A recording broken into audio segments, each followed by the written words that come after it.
Assalamualaikum warahmatullahi wabarakatuh. Kembali lagi di channel Berita Mistis. Untuk kisah kali ini saya akan membawakan sebuah cerita dari tulisannya Raini Sukesti.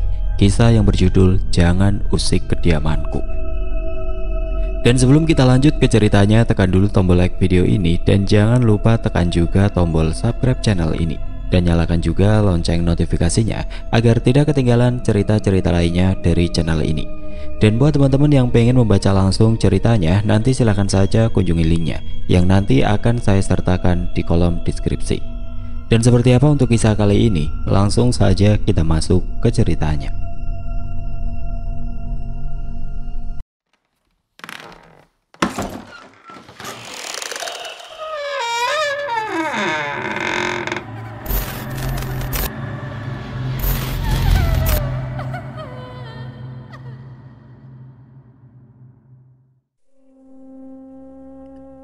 Semburat awan jingga tidak mampu memupuk rasa yang telah terpatri.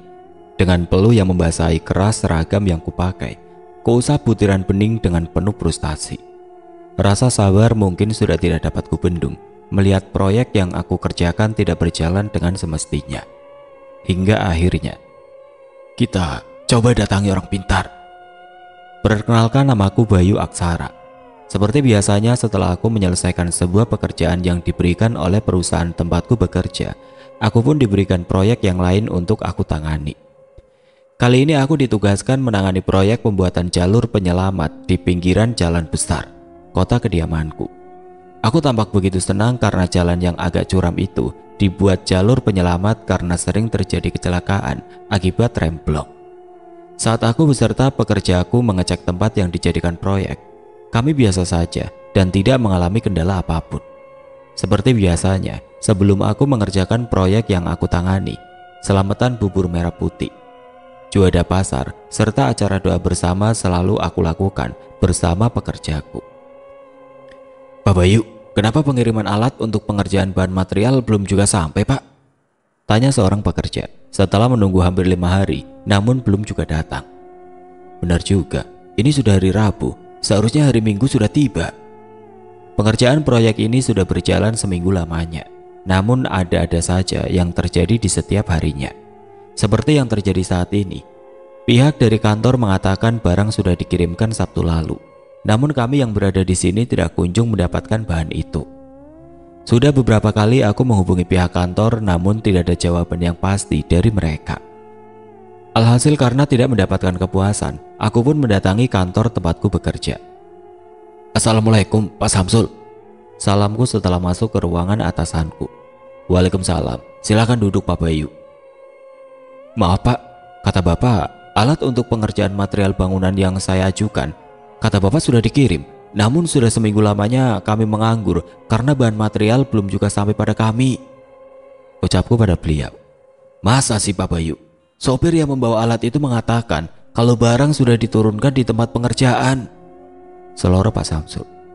Tapi kami yang berada di tempat pengerjaan belum kedatangan alat yang kami butuhkan untuk kami garap, Pak. Kami pun sama-sama bingung karena setelah kami menghubungi sopir yang mengangkut alat untuk pengerjaan bangunan, dia mengatakan bahwa pekerjaku telah menerima alat bangunan itu. Sopir itu juga mengatakan alat itu tiba saat malam hari karena kemacetan. Aku pun lantas menghubungi salah satu pekerjaku yang masih berada di proyek, namun tidak ada dari mereka yang menerima alat itu.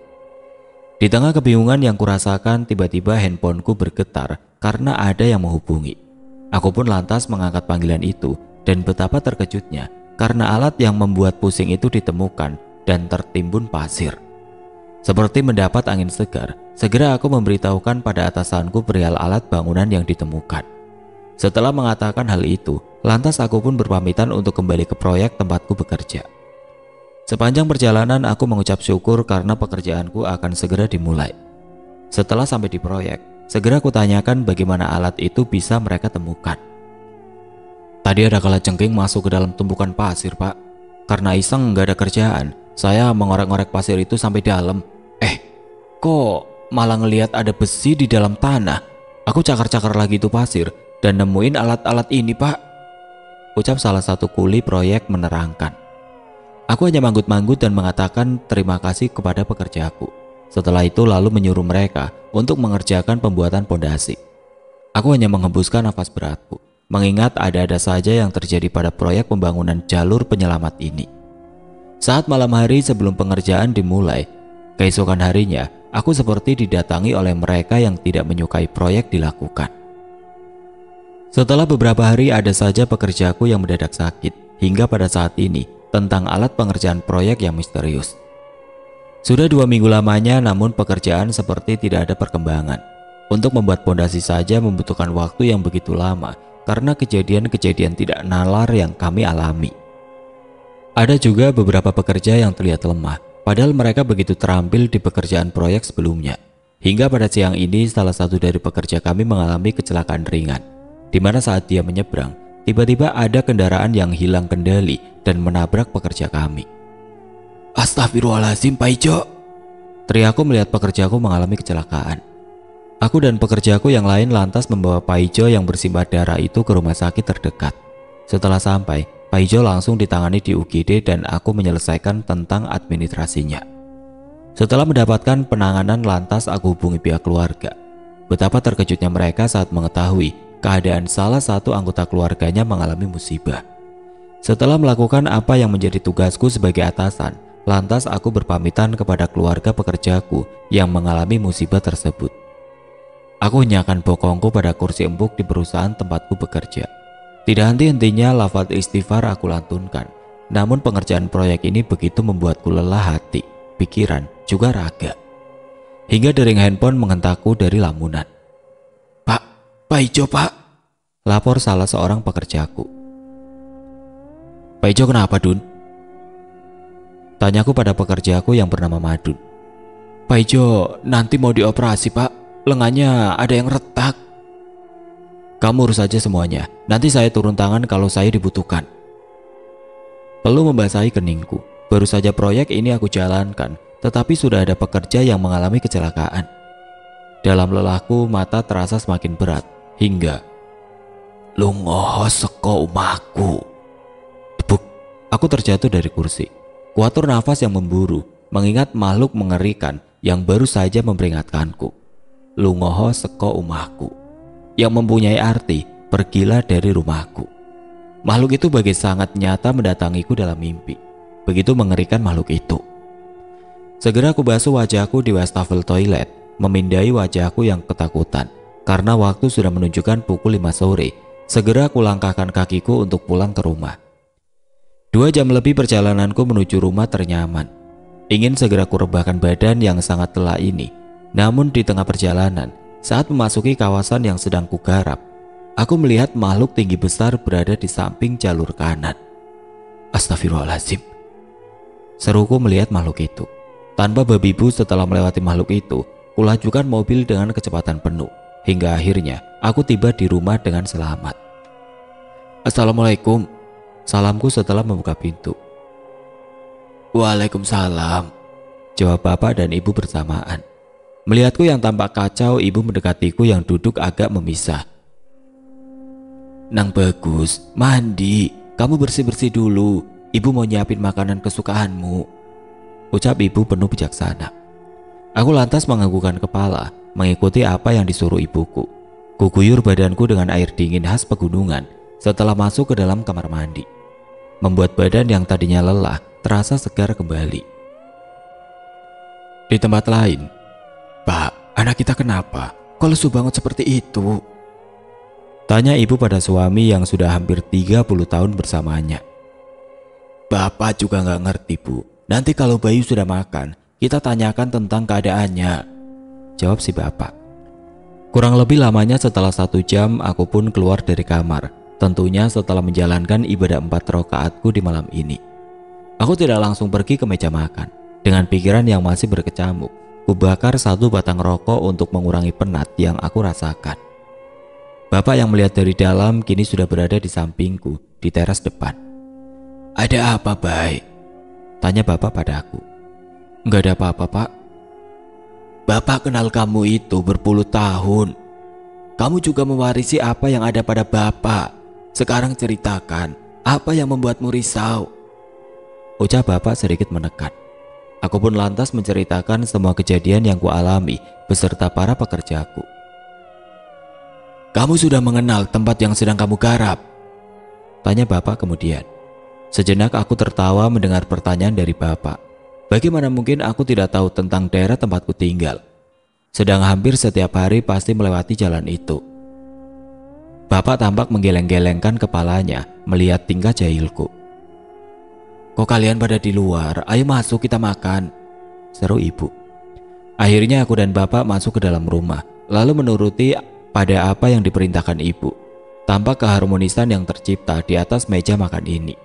Aku dan orang tuaku makan sambil sesekali berbagi cerita, hingga tiba-tiba handphoneku berdering. Assalamualaikum, salamku setelah mengangkat panggilan telepon. Innalillahi. Bagai disambar petir, jantungku merasa seakan berhenti. Ibu dan bapak terkejut mendengar lafaz tentang kematian. Ada apa? Tanya ibu cemas.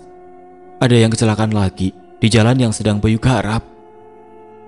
Pekerjaanmu, nak? Tanya ibu lagi. Bukan, Bu, hanya saja Bayu merasa ada yang aneh di tempat Bayu bekerja sekarang. Ibu lalu menenangkanku, setelah itu menyemangatiku agar tidak terbebani dengan semua peristiwa-peristiwa di luar nalar ini. Sedang bapak hanya diam saja sampai ibu pergi ke dapur meninggalkan kita, hingga bapak berkata, "Kamu sudah memasang sajen?" Sesajen? Tanyaku mengulangi perkataan bapak. Biasanya kalau akan melakukan proyek di jalan seperti itu harus menyiapkan sesajen, baik, ucap bapak kemudian. Enggak, Pak, enggak ada sesajen apapun. Yang biasa dilakukan sebelum memulai hanya selamatan dan doa bersama. Bayu rasa itu cukup. Proyek Bayu sebelumnya juga seperti itu. Tapi coba kamu pasang sesajen saja besok, baik, biar pekerjaanmu lancar, kata bapak kemudian. Bayu pikir-pikir lagi deh, Pak. Obrolan aku dan bapak terhenti saat lengingan suara ibu menggema di setiap sudut rumah. Suara cekikikan aku dan bapak tidak dapat terelakkan saat beberapa kali ibu menyuruh kami untuk lekas minum kopi requestan kita. Brak! Terdengar suara benda jatuh. Aku dan bapak lantas pergi ke halaman depan untuk mencari tahu benda apa yang terjatuh. Alangkah terkejutnya kami saat menemukan ranting pohon mangga di depan rumah roboh seperti baru saja dinaiki orang berbadan besar. Terdengar erangan berat pula saat tiba-tiba bayangan hitam besar melintas di samping rumah. Astagfirullahaladzim, ucapku dan bapak berbarengan. Bapak, Bayu. Suara lengkingan ibu kembali terdengar. Aku dan bapak lantas cepat-cepat masuk ke ruang setelah menatap satu sama lain. Ya Allah Gusti, astagfirullahaladzim, ucap ibu. Sambil menggeleng-gelengkan kepalanya, ibu begitu heran dengan kelakuan kami. Bak seorang anak kecil yang takut dimarahi orang tuanya, aku dan bapak tadi berlomba lari menuju ruang tamu. Baik, besok kamu ikhtiar. Kamu sama pekerjamu melakukan mujahadah bersama di area proyek. Siapa tahu itu bisa melancarkan proyek yang sedang kamu garap, nasihat ibu. Bayu pikir-pikir dulu, Bu. Kemarin juga sebelum proyek dimulai, Bayu sudah melakukan selamatan, jawabku memberi alasan. Esok tiba, kembali aku mendatangi proyek setelah sebelumnya mendatangi keluarga Pak Ijo. Ya, semalam Pak Ijo meninggal dunia. Aku nampak berpikir keras bagaimana cara menyemangati pekerjaku agar segera merampungkan proyek ini. Sudah seminggu semenjak kematian Pak Ijo, masuk keluar pekerja membuatku sedikit frustasi. Bagaimana tidak? Ada saja alasan dari mereka yang tidak kuat mengerjakan proyek ini. Hingga akhirnya aku harus mencari pekerja untuk mengganti kekosongan yang ada. Pak, ucap seorang pekerja yang lama setelah mendatangiku. Iya Gun, kenapa? Gini Pak, kayaknya ada yang gak wajar Pak. Beberapa kali kami diganggu, ucap pekerjaku yang bernama Gunawan. Maksudnya? Aku membalas dengan pertanyaan. Bapak ngerasa ada yang aneh nggak? Setiap hari ada saja sesuatu yang menghambat proses penggarapan proyek ini. Aku pun begitu Gun, ucapku setelah diam sesaat. Pak, bagaimana kalau kita mengadakan mujahadah atau menanam sesajen di lingkungan ini? Pekerjaku memberi ide. Bukankah kita sudah mengadakan selamatan dan doa bersama sebelumnya, sebelum kita memulai menggarap proyek ini? Sudah Pak, tapi saya hanya memberi usulan. Siapa tahu Bapak menerimanya, ucap Gunawan kemudian. Baiklah, nanti saya pikir-pikir dulu. Hari berganti, Seiring waktu, pengerjaan jalur penyelamat sudah mulai terlihat hasilnya. Meski butuh waktu yang lama karena peristiwa demi peristiwa di luar nalar yang terus menghantui kami. Sepertinya seminggu lagi proyek ini sudah rampung, ucapku saat mengecek kawasan proyek. Aku dan para pekerjaku pulang ke rumah masing-masing setelah waktu menunjukkan jam kerja berakhir. Dengan santai ku kendarai mobilku pulang menuju rumah, kurang lebih 1 jaman dari lokasi proyek ke rumahku. Namun saat sudah sampai di halaman depan rumahku, handphoneku berdering. Assalamualaikum Pak, gawat. Mendengar ucapan pekerjaku, seketika nafas berat kuhembuskan. Aku hanya membatin, pasti ada yang terjadi lagi. Entah itu pada pekerjaku atau sesuatu dalam pengerjaan proyek. Waalaikumsalam. Iya Gun, ada apa? Pak, barusan ada truk oleng terus menghantam bangunan. Sebagian bangunan rusak, terang Gunawan. Oke, besok aku cek Gun. Sekarang aku baru saja sampai di rumah. Kamu bersama yang lain boleh pulang. Nanti kalau ada apa-apa tentang kecelakaan barusan, kamu hubungi aku saja. Baik Pak, kalau begitu saya pamit untuk pulang. Kepala ini begitu pusing memikirkan tentang proyek yang sepertinya tidak dapat ku handle. Ada-ada saja yang terjadi. Hingga tidak sadar saat memikirkannya, aku ketiduran di mobil.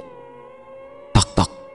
Terdengar suara ketukan kaca mobilku. Segera aku buka mataku dan melihat siapa yang mengetuknya. Ibu? Baik, bangun keluar, kata ibu dari luar mobil. Segera aku buka pintu mobil yang masih terkunci sebelumnya, lalu turun dan mencium takzim punggung tangan ibu. Mandi sana nak, sholat terus makan. Iya bu. Kulangkahkan kakiku menuju kamar mandi. Air dingin khas pegunungan ini membuat sedikit bergidik saat menyentuhnya. Kuguyurkan air sedingin es ini, lalu cepat-cepat merampungkannya. Bukannya membantu mengurangi beban di kepalaku, setelah mandi, badanku malah menggigil.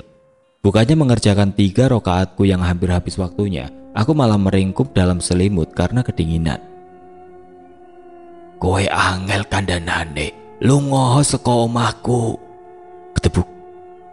Peluh dingin membasahi seluruh tubuhku setelah aku terjatuh dari ranjang tidur.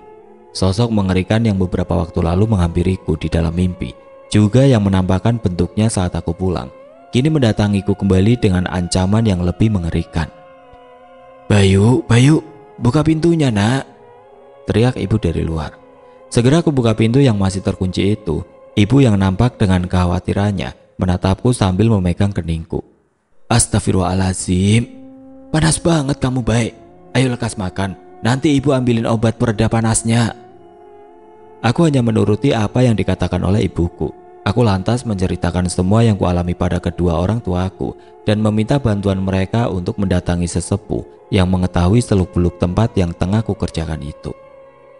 Hari selanjutnya saat aku mendatangi proyek yang sedang aku kerjakan, kulihat tidak begitu parah sisi bangunan yang kena hantam oleh truk hari kemarin. Hanya saja aku harus merobohkan sedikit bangunan di sampingnya agar bangunan ini dapat kokoh. 2 hari kemudian aku beserta Bapak dan Gunawan mendatangi sesepuh daerah proyek ini. Aku mengatakan semua yang terjadi saat proses penggarapan. Desa tempat tinggal sesepuh yang akan aku datangi memang masih berada 1 kecamatan dengan proyek yang tengah kugarap. Namun desa ini terbilang agak lumayan ekstrim karena jalannya belum diaspal. Ya, desa yang berada tersembunyi dari jalan besar ini masih asri dan pepohonan juga tumbuh dengan subur. Brak! Pohon yang berada di depan rantingnya ada yang roboh, sehingga memaksa kita untuk turun dan menggeser ranting itu agar tidak menghalangi laju mobil kami. Dengan susah payah ranting itu dapat diatasi. Namun seketika hujan turun dengan derasnya, sehingga aku susah melajukan mobil di jalanan yang bertanah lumpur. 30 menit berlalu dan akhirnya kami sampai di tempat yang kami tuju dengan selamat.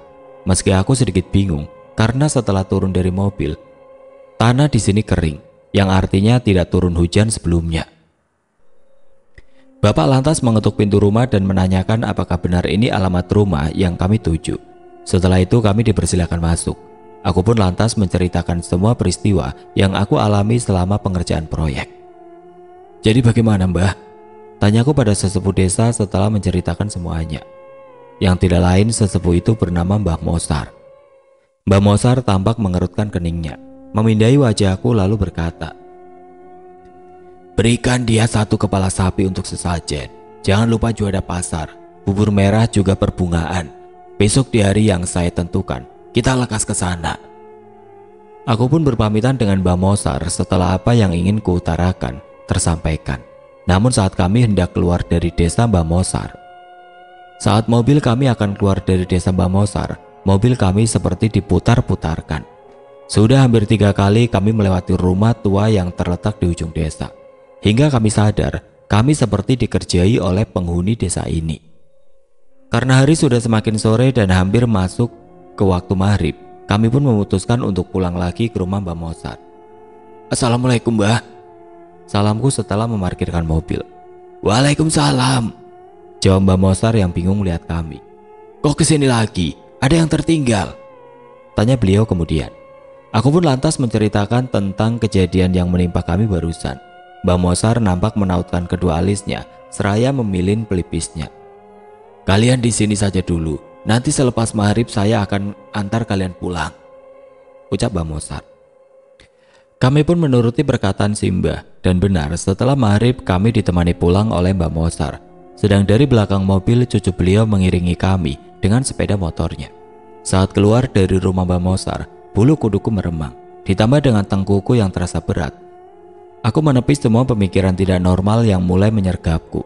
Melewati beberapa rumah warga yang tua ini membuat sedikit terasa takutku.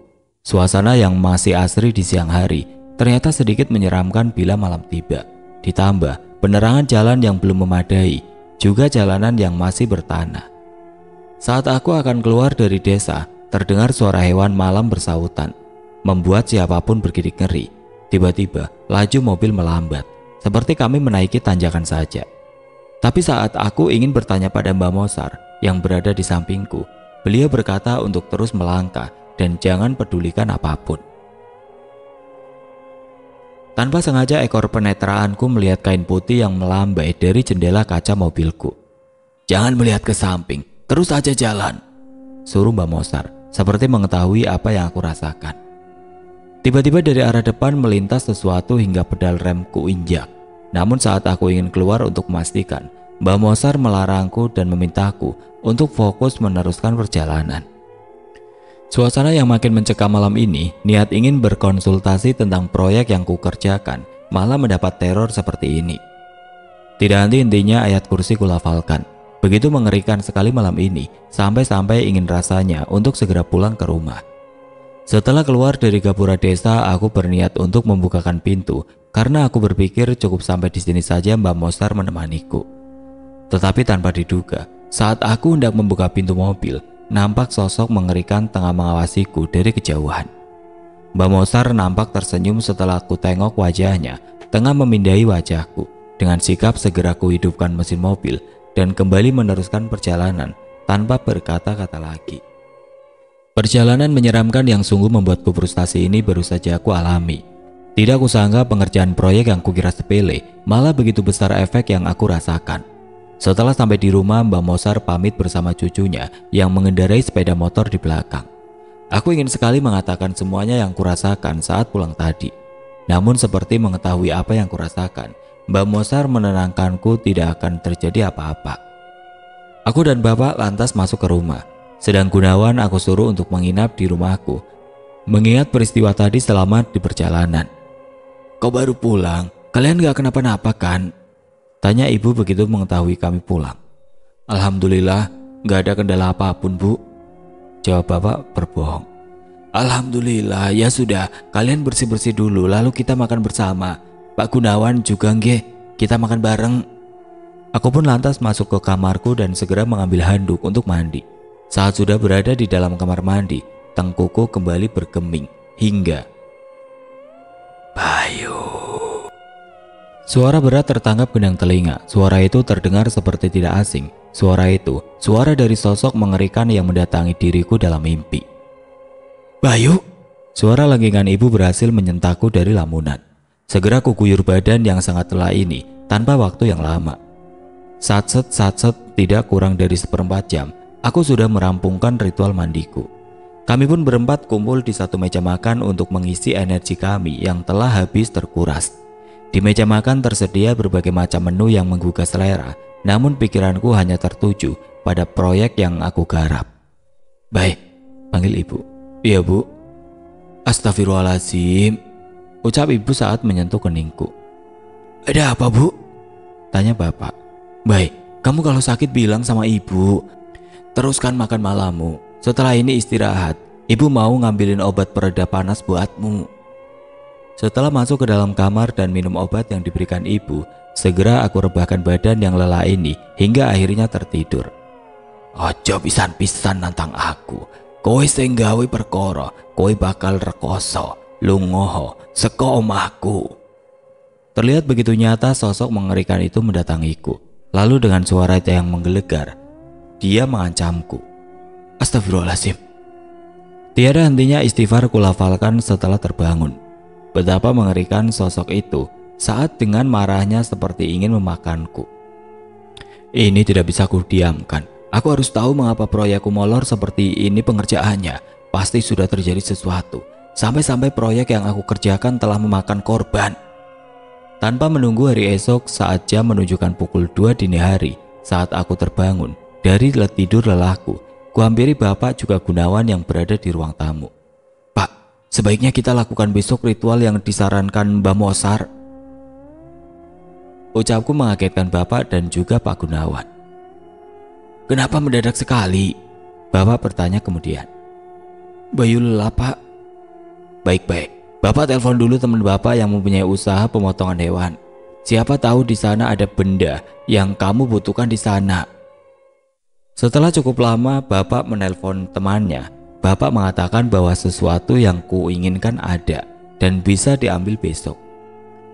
Seperti mendapat angin segar, pikiranku sedikit melonggar. Sungguh, proyek yang kukerjakan ini begitu membuatku frustasi. Hari esok tiba, namun wajah murung tampak terlihat saat kami makan pagi bersama. Ketika bapak memberitahuku bahwa aku tidak dapat melaksanakan ritual hari ini juga karena bahan utama yang kami butuhkan dimakan oleh segerombolan tikus. Dengan berat hati aku pun hanya bisa menarik nafas dalam-dalam. Tidak ada yang bisa disalahkan dalam kondisi seperti ini. Suara telepon rumah membuat konsentrasi makan kami terganggu. Dengan sigap ibu lantas berdiri dan mengangkat panggilan tersebut. Namun saat sedang menerima panggilan, "Baik," ucap ibu memanggilku.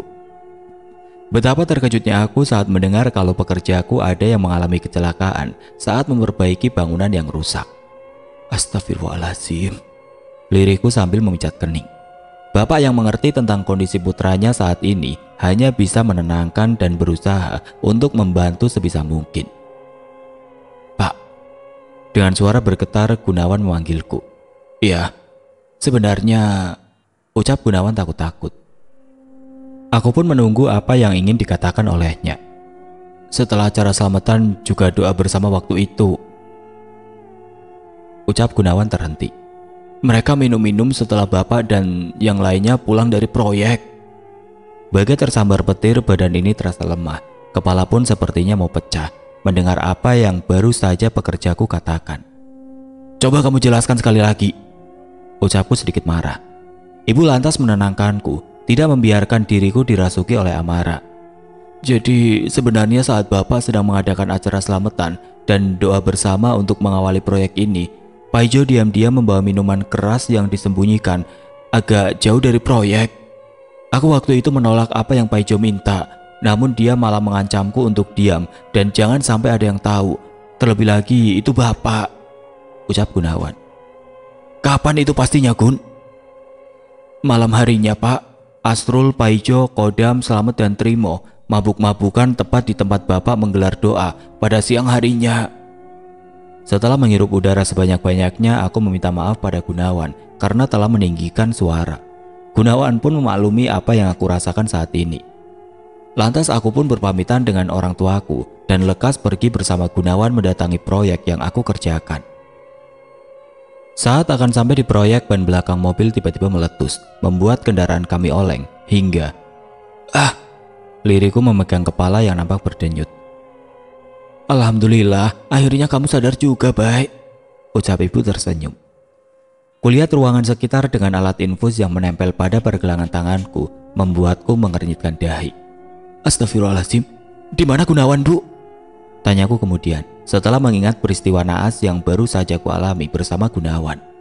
Tenang, Bay. Gunawan hanya lecet-lecet ringan. Dia sudah pulang tadi setelah dijemput keluarganya. Makhluk mengerikan itu ya. Makhluk mengerikan itu yang membuatku mengalami kecelakaan bersama Gunawan. Mungkin juga makhluk itu yang meneror pekerjaku hingga mereka seperti ini. Baik, kamu gak kenapa-napa kan? Tanya ibu khawatir. Enggak, Bu. Bu, Bapak kemana? Tanyaku saat tidak melihat Bapak menemani ibu. Tidak usah pikirkan Bapak. Kamu fokus saja pada kesembuhanmu, Bay. Bahuku kenapa sakit, Bu? Hati-hati, Bay. Bahu kananmu membentur kemudi agak keras dan membuat memar. Kuusap bahu yang begitu nyeri ini, lalu beristighfar sejenak. Assalamualaikum. Salam Bapak memasuki ruang inapku. Waalaikumsalam. Gimana keadaan kamu, Bay? Tanya Bapak setelah duduk di sampingku. Alhamdulillah, Pak. Gimana proyek, Pak?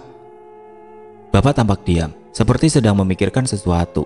Lalu, pekerjamu terjatuh dari penyangga setinggi 4 meter saat memasang batu bata. Satu kakinya patah. Dan yang satu lagi kepalanya terbentur batu di bawah, mengakibatkan gegar otak yang cukup lumayan. Astagfirullahaladzim. Tenangin dirimu, Bay. Bapak tadi sudah menemui Mbah Mosar dan nanti sore juga akan melakukan ritual sajen seperti yang kita rembuk kemarin. Pak, siapa pekerja Bayu yang mengalami kecelakaan itu? Tanyaku kemudian. Asrul dan Kodam. Ya Allah. Bayu harus keluar dari sini sekarang, Pak. Bayu harus meminta maaf pada penghuni di mana Bayu sedang melakukan proyek itu. Bayu takut pekerja Bayu yang lain akan mengalami musibah lagi, Pak. Baik, istighfar, baik. Bagi anak kecil yang khawatir akan sesuatu, aku terisak dalam pelukan ibu. Bukan tidak mengapa, sebab baru kali ini aku merasa gagal dalam melakukan pekerjaanku hingga memakan korban dalam pengerjaannya. Paijo, Asrul juga Kodam, mereka pekerjaku yang melakukan perbuatan tidak terpuji hingga membuat marah penghuni tempatku bekerja. Aku harus menyelamatkan 2 pekerja yang lain, yakni Trimo dan Selamat. Aku tidak mau jika sampai ada korban lagi. Setelah mendapatkan izin untuk pulang meskipun dengan negosiasi yang alot, aku pun beserta bapak dan ibu pergi menuju proyek tempatku bekerja. Pukul 5 sore lebih saat kami sampai. Kulihat banyak pekerjaku yang sudah sampai, termasuk Trimo dan Selamat, yang dilihat dari raut wajahnya seperti merasakan kecemasan. Mbak Mosar juga didampingi cucunya telah sampai pula di tempat ini. Tidak seperti biasanya kendaraan yang selalu ramai berseliweran kini tampak lengang.